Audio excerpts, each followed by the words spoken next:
이재명 민주당 대표가 코로나19 확진으로 자가격리에 들어갔고요. 뭐 재판도 연기됐다고 하는데요. 재판도 미뤄졌다고 하는데 이 소식 한번 다뤄보겠습니다. 코로나19가 좀 재판에 많은 영향을 미치는 것 같아요. 예.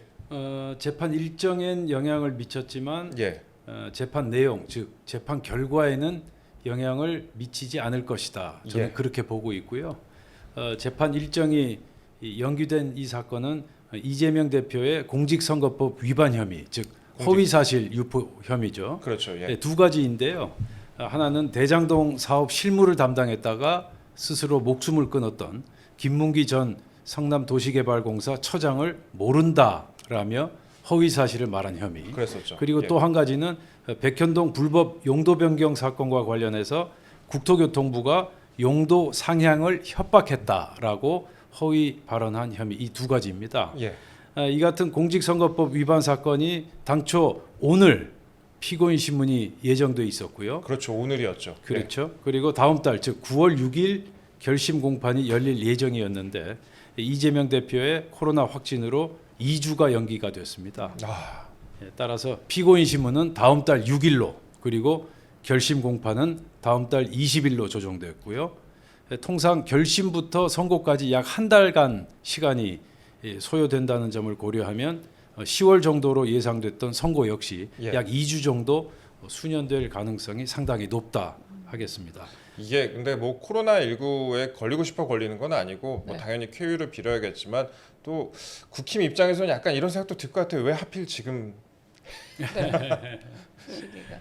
그런 생각도 좀 들 것 같긴 한데요. 예. 그런데 이제 중대본에서 격리 맞습니다. 기준을 조금 바꿨다고 해요. 네, 지난 5월에 중대본의 코로나19 위기 단계가 경계에서 관심으로 하향이 됐는데요. 확진자 격리도 기존 5일 격리에서 코로나19 주요 증상이 호전된 후 24시간 경과시까지 권고로 이렇게 하향이 됐는데요. 요거에 대해서는 또 어떻게 보십니까? 그렇죠. 말씀하신 그대로죠. 네. 원래는 무조건 5일간 격리한다, 그런 그렇죠. 방침이었다가 방역 지침이 대폭 완화돼서 주요 증상 호전 후 24시간 경과시까지 격리한다. 네. 이렇게 격리 방침이 바뀐 거죠. 예.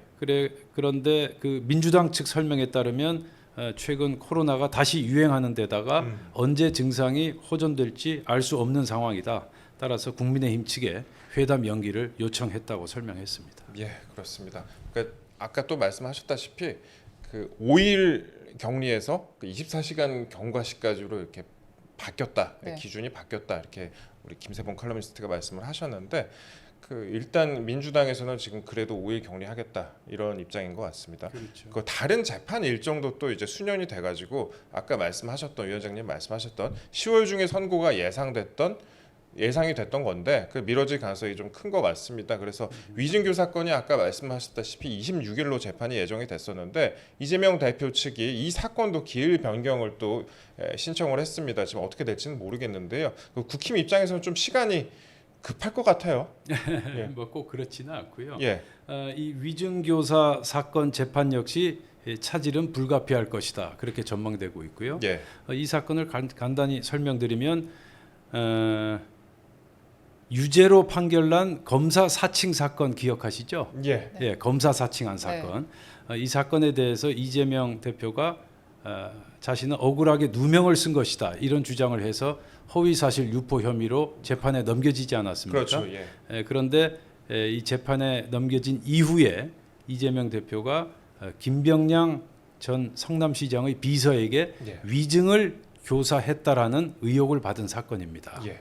이 사건 역시 아까 말씀하신 대로 오는 26일 변론을 종결하고 다음 달 9월 31일 결심 공판을 진행할 예정이었지만 이 재판 역시 수년될 가능성이 커 보입니다. 한간에선 코로나가 이재명 대표를 한숨 돌리게 해줬다, 이렇게 얘기를 하는데요. 예. 저는 꼭 그렇게 보지 않고요. 재판 일정이 2주 정도 연기된 것에 불과하다. 또 재판부의 판단에 변화가 있을 수도 없다, 저는 그렇게 판단하고 있습니다. 예, 참고로 예전에 이제 유창훈 그 영장전담 부장 판사가 그 이재명 대표에 대해서 당시에 영장을 기각을 하면서 구속영장을 기각을 하면서 기각을 할 때에도 당시에 위증교사 혐의에 대해서는 또 소명이 된다, 이런 식으로 또 소명이 된다, 그렇게 이렇게 했었죠. 예. 예. 그렇기 때문에 이번 그 사건 판결에 대해서 선고에 대해서 또 어떤 식으로 나올지 관심이 좀 쏠리는 것 같습니다. 예. 그렇습니다. 그리고 25일에도 이벤트가 원래 있었는데. 네, 예. 그러니까 25일에 또 예정됐던 그 한동안 대표와의 회담도 미뤄졌는데요. 예. 그 의제에 대해서 입장차도 큰 것으로 보입니다. 그 민주당은 제3자 추천 특검법을 다루자는 또 입장이고요. 국민의힘은 금투세 폐지를 논의하자고 하는데 이 접점 찾기가 쉽지 않겠다는 전망이 나오는데요. 그렇죠. 결론적으로 말씀드리면 이제 여야 대표 회담은 성사 자체가 무척 불투명해졌다 그렇게 예. 전망하고 있습니다.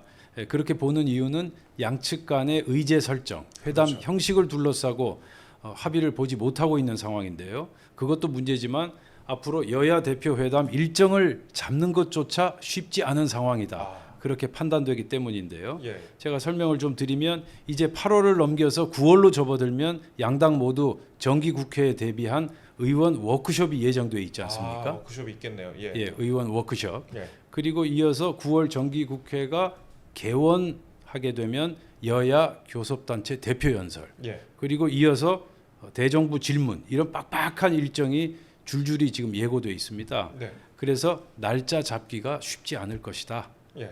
여기에다 두 대표 모두에게 첫 시험대라고 할 수 있겠죠. 오는 10월 16일 치러질 재보궐선거. 맞다. 이 재보궐선거가 예. 또 다가오게 되면 여야 대표 회담을 갖는 건 더더욱 어려워질 것이다. 이재명 대표의 코로나 확진 이전에도 사실 회담을 위한 협상이 순조롭게 진행이 안 되지 않았습니까? 예. 따라서 지금 다시 재추진한다. 이건 더 어려운 일일 것이다. 그렇게 볼 수밖에 없고요. 또 더욱이 여야 대표 회담을 생방송으로 하자 하는 생중계. 한동훈 대표의 제안에 이재명 대표나 민주당 측에서 난색을 표하고 있는 그런 상황. 이러한 점도 여야 대표 회담을 더욱 불투명하게 하는 요인이다. 이렇게 볼 수가 있겠습니다. 예. 지난 며칠간 그 여야 대표 회담을 둘러싸고 한동훈, 이재명 두 사람의 기싸움이 팽팽하지 않았습니까? 그렇죠. 예. 이 기싸움에서 한동훈 대표가 적어도 판정승을 거뒀다. 저는 그렇게 보고 있고요. 여야 대표 회담을 이재명 대표가 먼저 제안하면서 기세등등하게 나오긴 했는데 네. 한동훈 대표가 생방송 회담을 전격 제안하면서 상황을 반전시켰다. 그런 측면에서 적어도 여야 대표 회담 기싸움에선 한동훈 판정승, 이재명 판정패 이렇게 승부가 갈렸다고 할 수가 있겠습니다. 네, 사전 기싸움에서는 승리한 것으로 보인다라고 예. 말씀하셨고 결과적으로 예. 한동훈 대표의 생방송 제안은 회심의 일격이었다. 그렇게 분석할 수가 있겠죠. 생중계 제안이 또 이슈가 많이 됐었죠. 사실 이제 위원장님 말씀하셨지만 9월달에 또 다른 큰 이벤트가 있는 게 추석이 있습니다. 아우 네. 추석 길더라고요. 예, 저희 추석만 바라보고 있어요. 제가 제일 중요한 걸 빠뜨렸네요. 예. 아닙니다. 뭐 또 추석에는 또 정치인들 또 바쁘시고 사실 네. 위원장님도 그렇죠. 추석에 지역구에서 굉장히 바쁘시지 않으세요? 영등포 의뢰. 제 연간 행사 중 가장 바쁜 시기죠. 예. 네. 그렇습니다. 또 영등포 의뢰 생각해 보니까 영등포역도 있잖아요. 그쪽이 지역구 아니세요? 그쪽도. 영등포역은 그 가불이 영등포 아닌가? 갑이고 예. 예, 저희는 영등포 을입니다. 예, 영등포 을이라고 말씀을 하셨습니다. 예, 알겠습니다. 저희 지금까지 그 이재명 민주당 대표의 코로나19에 관련해서 간단하게 좀 다뤄봤고요. 저희가 오늘 준비한 이슈가 많습니다. 그 조국 혁신당 대표에 대해서도 좀 말씀을 나눠보겠습니다. 검찰이 조국 혁신당 대표에 대해서 소환을 통보를 했어요. 전주지검에서 소환을 통보를 했는데 그 문재인 전 대통령의 전 사위의 타이 이스타제트라는 항공사의 특혜 채용 의혹과 관련해서 이제 검찰에 출석하라고 통보를 했습니다. 그래서 오는 31일에 소환이 예정이 되어 있는데 이 사건 요지에 대해서 먼저 간단히 설명 좀 부탁드릴게요. 예, 그 조국 대표에게 소환을 통보한 주체가 전주지검이죠. 예, 그렇습니다. 예, 이 전주지검은 현재 문재인 전 대통령 사위 서모 씨의 특혜 취업 의혹 그리고 이상직 전 의원의 중소벤처기업진흥공단 이사장 내정 사건을 수사하고 있는 곳인데요. 예. 여기서 조국 대표를 소환하겠다라고 통보한 겁니다. 예, 검찰은 조 대표가 2018년 6월과 7월 청와대 민정수석으로 재직할 당시에 문 전 대통령의 딸 다혜 씨 가족의 태국 이주 과정, 또 이상직 전 의원의 중소벤처기업진흥공단 이사장 임명 과정에 관여한 것으로 의심하고 소환을 통보한 것이죠. 예, 그렇습니다. 당시에 이제 항공 경력이 전혀 없는 그 전 사위 서모 씨가 타이 이스타제트라는 항공사에 전무로 취업을 합니다. 그리고 한 달에 이제 뭐 800 몇십만 원의 이제 급여를 받고 그다음에 또 집세, 월세, 네. 그다음에 또 한국하고 왔다 갔다 하는 항공료까지도 또 지급을 받았다 이런 의혹이 제기가 돼가지고 그런 사건에 대해서 좀 수사를 진행을 하고 있는데 당시에 또 그런 부분이 있습니다. 중진공, 중소기업진흥공단이죠. 여기 이제 이사장 인사 검증 과정에서 최종 후보 중에서 이상직 전 의원만 인사 검증을 했었다 이런 의혹도 있지 않습니까? 네, 예. 검찰은 바로 그 대목을 굉장히 중요한 정황이다 그렇게 판단하고 있는데요. 예. 지난 2018년 1월이었을 겁니다. 중소벤처기업진흥공단이 임원 추천위원회를 꾸리고 새 이사장 공모에 나섰는데 그 공모에서 약 10여 명이 지원했다고 합니다. 그렇죠. 예. 그리고 추천위원회는 이상직 전 의원 등 3명을 최종 후보로 추천해서 청와대 이사장 후보로 제청했고요. 네. 그런데 문제는 당시 청와대가 최종 후보 3명 가운데 이상직에 대해서만 인사검증을 진행한 사실을 검찰이 파악했다는 것이죠. 원래 최종 후보가 있으면은 그 세 명이 있다면 그 세 명에 대해서 인사 검증을 다 하는 게 일반적인 프로세스일 텐데 그 중에 딱 한 사람만 찍었고 했다. 그 말씀인 것 같습니다. 예. 그래서 검찰은 인사 검증을 담당한 당시 청와대 관계자들을 조사했는데 그 같은 진술을 확보했고요. 결과적으로 나머지 2명은 검증도 하지 않은 채 사실상 들러리를 선 셈이다. 검찰은 바로 이 대목을 굉장히 주목한 거고요. 예. 당시 청와대가 이상직 전 의원을 중진공 이사장으로 사전에 내력한 것이다 이렇게 보고 내정한 것이다 이렇게 보고 있는 것이죠. 그리고 이렇게 임명된 이상직 전 의원이 그 대가로 문 전 대통령 사위였던 서모 씨를 타이 이스타젯에 특혜 채용했다 이렇게 검찰은 판단하고 있는 겁니다. 그리고 또 앞서 그 조국 대표가 민정수석 당시에 국회에 출석해서 문다혜 씨 가족 태국 이주 사실을 사전에 몰랐다고 답변을 했었는데요. 그 언론을 보고 보도를 보고 알았다고 그렇게 얘기를 했습니다. 그런데 당시 민정비서관실 행정관 A 씨가 다혜 씨 다혜 씨 가족이 태국 이주에 깊이 개입했다는 의혹을 또 받고 있는데요. 그에 관련해서 자택 압수수색도 또 있었고요. 네, 민정비서관실 행정관의 업무를 민정수석이 몰랐다는 이 주장에 대해서는 어떻게 보십니까? 그렇죠. 그 대목도 이제 매우 석연찮은 대목이죠. 민정비서관실의 행정관 어떤 직책입니까? 민정수석의 직속 부하 직원 아니겠습니까? 네. 그런데 그 행정관이 다른 일도 아니고 대통령 가족의 태국 이주를 밀착 지원했으면서도 민정수석을 비롯한 상관에게 보고도 하지 않고 단독으로 이주 작업을 진행시켰다. 상식적으로 좀 납득하기가 어렵죠. 그렇게 검찰은 파악하고 있고요. 그리고 검찰이 조국 대표를 소환했다는 건 어느 정도 단서를 포착했다.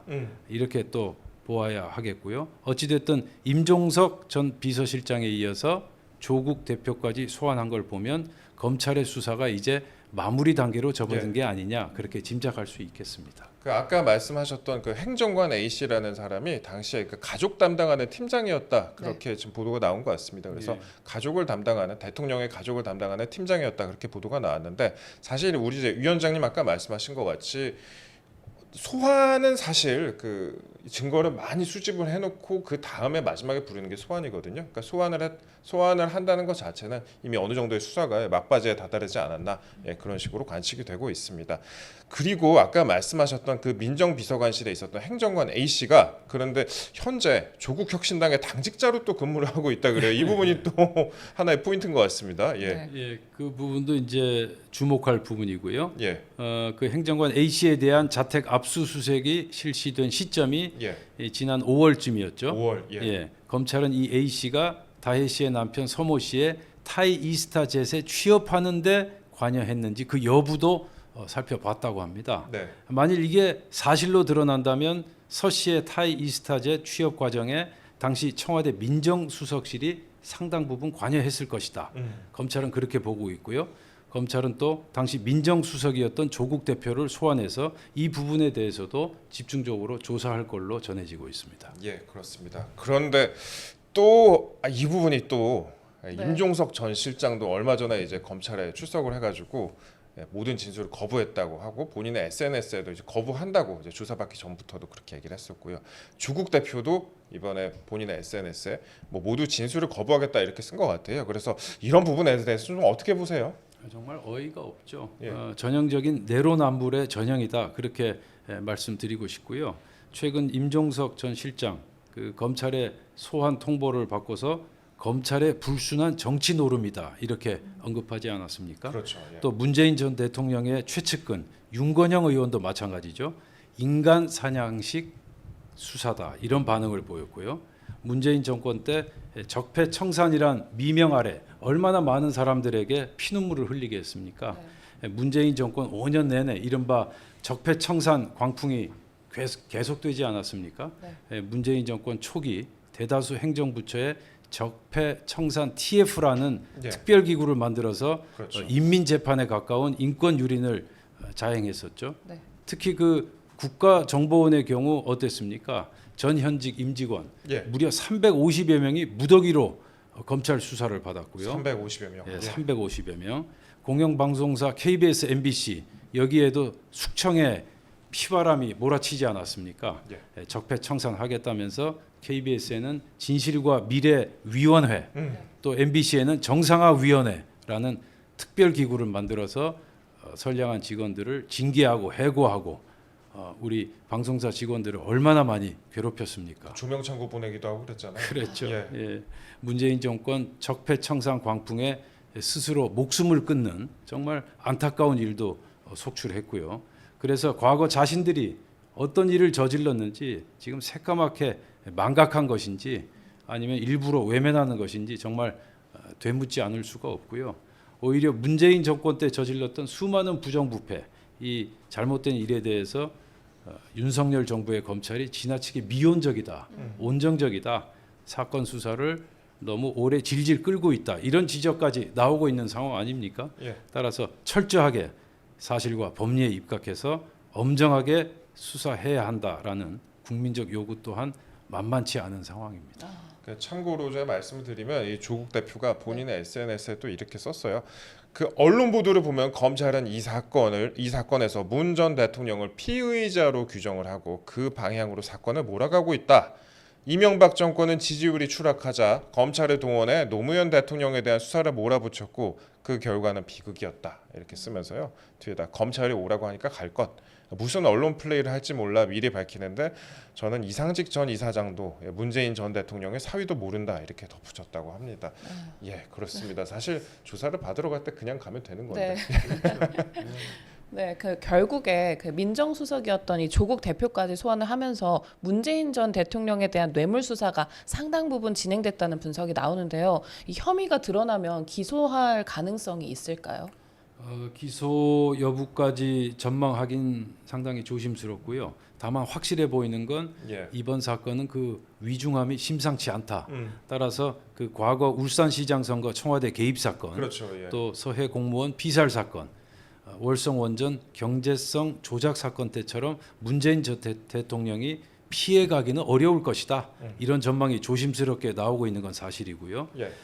이번 사건의 발단이 문재인 전 대통령 사위 서모 씨의 타이 이스타젯 특혜 취업 의혹에서 시작된 게 아니겠습니까? 그렇습니다. 검찰 수사 결과 사위 서모 씨의 특혜 취업 그리고 이상직 전 의원 중진공 이사장 임명 여기에다 이상직의 2020년 국회의원 공천 결정이 서로 대가성이 존재한다. 예. 그렇다면 여기에 문재인 전 대통령이 개입하지 않을 수 없었을 것이다. 예. 검찰은 이렇게 판단하고 있고요. 검찰이 이렇게 판단하기까지는 이상직에 대한 조사는 물론이고 조현옥 청와대 인사수석 그렇죠. 예. 그리고 민정수석실 행정관 A씨 등에 대해서 조사한 결과 문재인 전 대통령에 대해 뭔가 유력한 혐의를 포착한 것이 아니냐 그런 분석이 나오고 있고요. 검찰이 최근 임종석, 조국 두 사람을 소환 조사했고 네. 문재인 전 대통령 부부 계좌까지 추적을 한 건 검찰의 자신감의 표현이다. 이런 얘기까지 지금 나오고 있는 상황입니다. 예. 자신감의 표현이다라고 말씀을 하셨습니다. 예, 검찰 수사가 이미 상당 부분 좀 진행이 돼 있는 것 같고요. 또 앞으로 만약에 기소가 된다면 또 재판까지 얼마나 걸릴지 그 부분도 한번 짚어봐야 될 포인트 같습니다. 네. 그 저희가 또 다른 것도 여쭤볼 내용이 상당히 많은데 예. 지금 김경수 전 경남지사의 그 향후 행보에도 관심이 많이 쏠려요. 그 친문 인사들은 일단은 반응을 자제하는 모양새인 것 같습니다. 그런데 이제 김종인 전 이제 국힘 비대위원장이 이재명 대표가 민주당을 완전히 장악을 해서 김 전 지사가 설 자리가 없을 거다. 김경수 전 지사가 설 자리가 없을 거다. 이렇게 했고 천하람 개혁신당 원내대표도 김경수 전 지사가 미지근한 상태로 있으면 아무것도 못할 거다. 이렇게 밝혔는데요. 그 김경수 전 지사가 앞으로 존재감을 좀 드러낼 수 있을 거라고 보세요. 솔직히 저는 잘 예. 모르겠고요. 예. 예, 정치 상황이 워낙 뭐 다이내믹하다 보니까 솔직히 잘 모르겠고 제가 판단하건대 예. 그 김경수 전 지사가 자력으로 자신의 힘으로 민주당의 대표 선수가 되는 건 결코 쉽지 않을 것이다. 쉽지 않을 것이다. 예, 예. 김경수 전 지사의 운명은 본인보다는 정치적 외생 변수에 의해서 크게 좌우될 가능성이 크다. 그렇게 전망하고 있고요. 최근 여론조사 보니까 김경수 전 지사에 대한 지지율이 상당히 올라갔더라고요. 예. 그런데 이건 일종의 기대감의 표현이다. 저는 그렇게 분석하고 있고요. 현재 민주당이 이재명 1극 체제로 확고 부동한 상태인 만큼 이렇게 견고한 상황을 김경수 전 지사가 직접 뚫고 입지와 발판을 마련하기는 결코 쉽지 않을 것이다. 그렇게 분석하고 있습니다. 그 김종인 비대위원장은 그러니까 이재명 대표가 민주당을 완전히 장악했다 이렇게 얘기를 했더라고요. 근데 이제 그때 얘기를 할 때 생각을 해보니까 이번에 최고위원 선거에서도 그렇고 김민석 후보 같은 경우에도 최고위원 당선이 됐잖아요. 그래서 김민석 후보는 제가 생각해보니 김민석 의원이죠. 김민석 의원은 위원장님하고 같이 또 선거에서 이번에 붙으신 분 아니세요? 그런 걸 볼 때 좀 어떤 생각이 드셨어요? 이게 최고위원까지 되네. 약간 이분이 약간 그런 생각 드셨을 것 같은데. 예. 글쎄 이제 그 이재명 대표에 대한 충성심을 예. 정말 온몸을 다 던져서 보여주는 그러한 행보를 보였고요. 또 이재명 대표 입장에서도 현재 사선 의원 김민석 의원이 필요했다. 뭐 네. 그렇게 전략적인 이제 선택이 아니었나 그렇게 보고 있고요. 네. 어찌 됐든 뭐 앞으로 어떻게 두 사람의 관계가 계속 지속될 수 있을런지 주목하고 있습니다. 그 관계가 어디까지 또 지속이 될지 그 부분도 포인트 같다 이렇게 말씀하셨습니다. 그리고 지금 김경수 전 지사가 독일에 머무르고 있습니다. 현재 독일에 머무르고 있는데 그 이재명 대표의 선고 결과에 따라서 그 김경수 전 지사와 관련된 전망에도 좀 영향을 끼칠 것 같습니다. 언제 귀국을 할지 여부도 또 달라질 수도 있을 것 같고요. 예. 저 지금 현재 정치권에서 가장 큰 관심사 중에 하나라고 할 수 있겠죠. 네. 이재명 대표의 사법 리스크가 네. 현실화 된다고 해서 다시 말해서 예. 이재명 대표가 오는 10월이나 11월에 있을 1심 재판에서 유죄가 나온다고 해서 이재명 1극 체제가 크게 흔들리거나 와해 조짐을 보일 것인가? 예. 어떻게 생각하세요? 저요? 저는 뭐 진행자이기 때문에 생각이 없습니다. 예, 이 부분에 대해서도 솔직히 예. 와해될 것이다, 크게 흔들릴 것이다, 장담하기 어렵고요.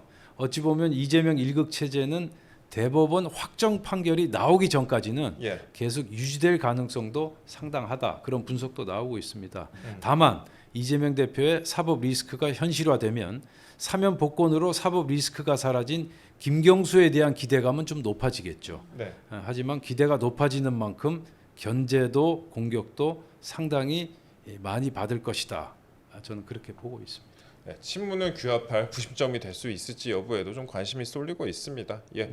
근데 저희가 뭐 여태까지 정치 관련 소식에 대해서 간단히 좀 짚어봤는데 사실 이제 그 우리 박용찬 위원장님께서는 MBC 앵커를 오래 하셨어요. 그래갖고 네. 제가 진짜 여쭤보고 싶은 말씀은 이제 지금부터인데 박문진과 관련된, 그러니까 MBC의 이사들이죠. 이제 박문진과 관련된 여러 가지 또 이슈가 있습니다. 그 최근에 이제 그 최민희 과방위원장과 그 다음에 김태규 방통위원장 직무대행과의 또 여러 가지 논란도 있었고, 그 최민희 최민희 과방위원장이 김태규 대행한테 뭐 나가라 이렇게 얘기를 하고 막 여러 가지 좀 논란이 있었잖아요. 그런 내용들도 좀 있었는데 이게 앞으로 또 다음 주 그러니까 26일입니다. 다음 주 월요일인 것 같은데 다음 주 26일에 또 중요한 재판이 있습니다. 그 박문진 이사 6명의 임명을 정지해달라고 낸 효력 정지 가처분 신청에 대해서 26일에 어느 정도의 이제 결론이 내려질 것 같습니다. 만약에 효력 정지 가처분 신청을 법원에서 받아들일 경우에는 새 이사들은 본안 판결 전까지 임기 시작이 불가능할 텐데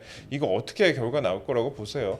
일단 좀 전체적인 스토리를 예. 워낙 전문적인 분야라서 그렇죠. 예. 한번 우리 시청자분들께 말씀드릴 필요가 있는데요. 예, 굉장히 전 중요한 부분이라고 생각하고 예, 있습니다. 예. MBC 대주주인 방송문화진흥의 이사들에 대한 임명의 효력을 정지시켜 달라 이런 예, 내용입니다. 그렇습니다. 또 구체적으로 말씀드리면 지난 7월 31일에 방송통신위원회에서 선임한 MBC 대주주 방송문화진흥의 이사 6명에 대한 임명에 법적인 하자가 있으니 그 효력을 정지시켜 달라 하고 하는 가처분 신청이었는데요. 그렇죠. 예. 이 가처분 신청의 주요 주장은 두 가지입니다. 우선 첫째, 네. 방통위 2인 체제에서 내려진 결정은 적법하지 않다라고 예. 하는 주장인데요.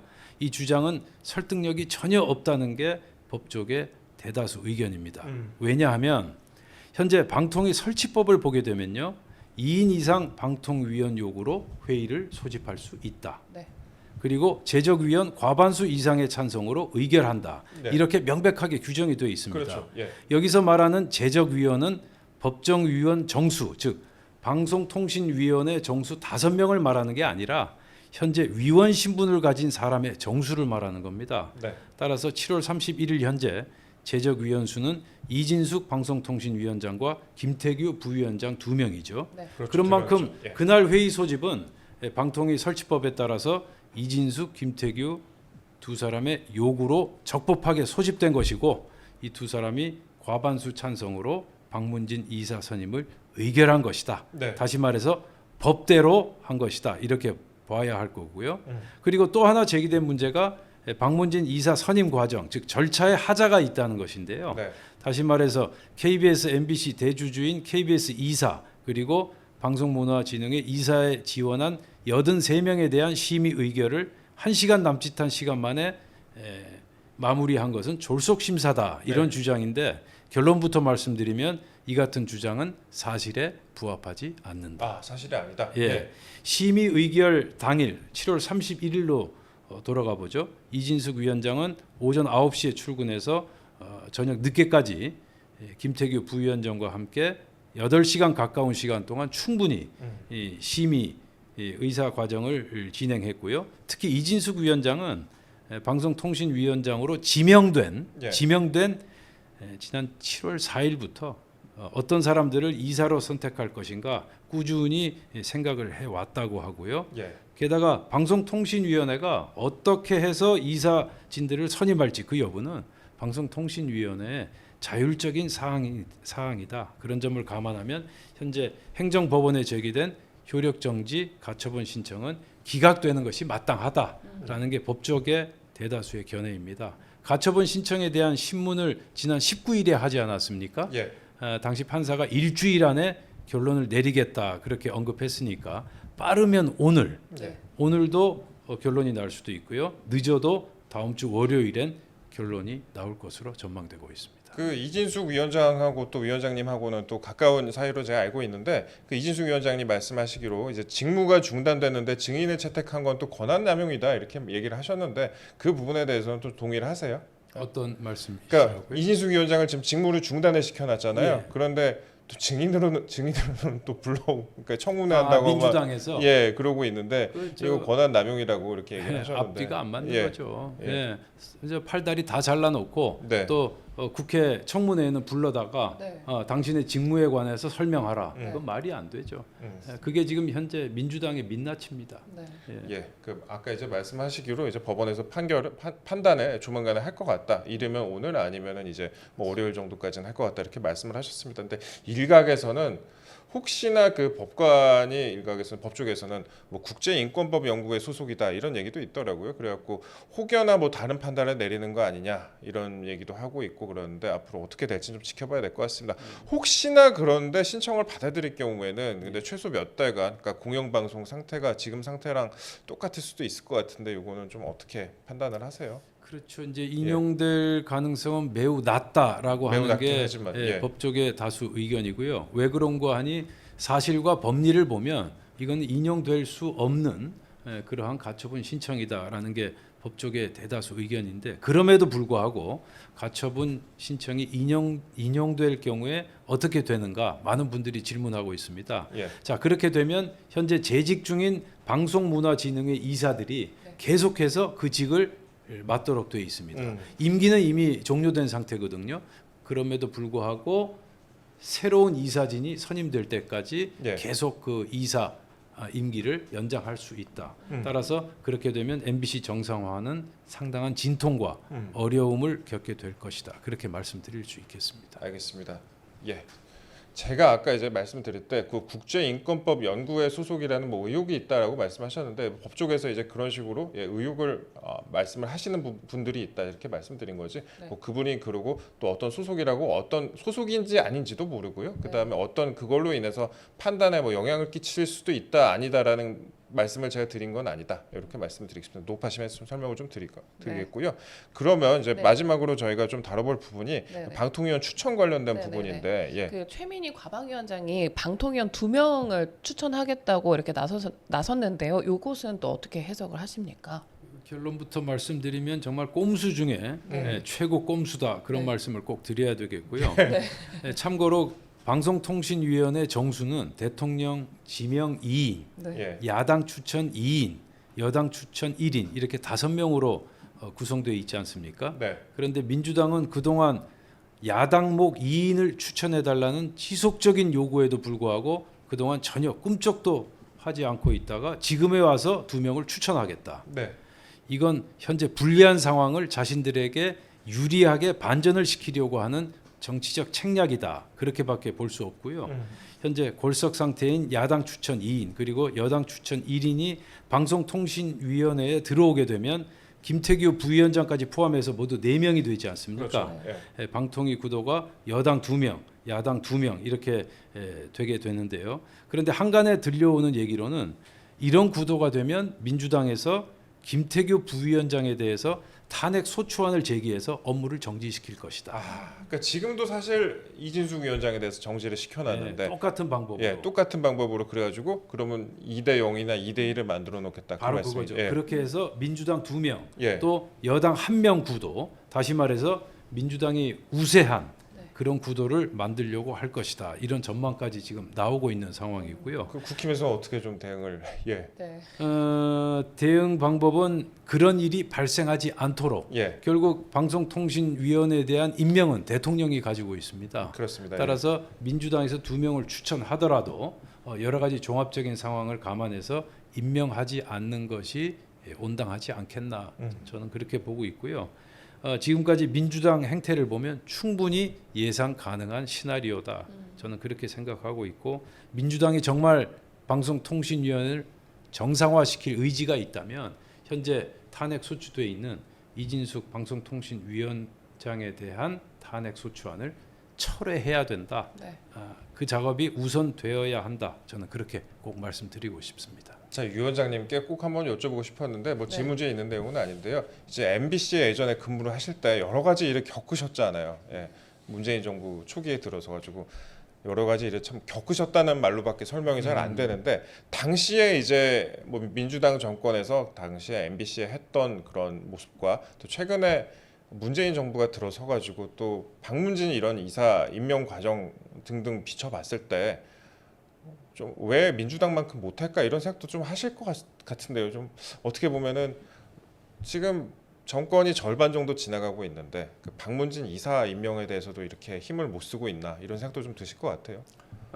뭐 그런 말씀들을 사실 굉장히 많이 질문하고 있습니다. 그런데 이제 저희는 항상 공영방송은 상식과 정의에 입각해서 그렇죠. 임기를 마친 박문진 이사는 또 새로운 새술은 새 부대에 담아야 된다. 그래서 억지로 권력의 힘으로 그렇죠. 내리누르는 그러한 악순환은 더 이상 반복돼서는 아니 된다라는 게 저희들 기본적인 생각이고요. 그래서 윤석열 정부에서도 사실 지금 2년 반이 지났지만 예. 때가 되면 임기가 끝날 것이고 임기가 끝나면 새로운 이사진이 와서 MBC를 정상화 시켜야 된다. 그렇게 순리에 따라서 일을 처리하려고 하는데 네. 지금 민주당에서 저렇게 꼼수에 온갖 압박에 국회에 거의 폭력에 가까운 그러한 지금 전횡을 부리고 있지 않습니까? 예. 그래서 저런 민주당의 폭거에 저희가 대항해서 MBC를 하루빨리 정상화 시키겠다. 그 말씀을 다시 한번 드리도록 하겠습니다. 네, 위원장님 말씀처럼 정말 순리에 입각해가지고 모든 절차가 진행이 돼야 되는데 이게 그렇게 좀 잘 안 되고 있는 것 같았고 국민의 한 사람으로 봤을 때도 좀 답답한 마음이 듭니다. 저도 어렸을 때 MBC 많이 봤었고 예능 프로그램 많이 봤었는데 네. 요즘의 상황을 보면은 또 여러 가지 생각을 들게 하는 그런 현실인 것 같습니다.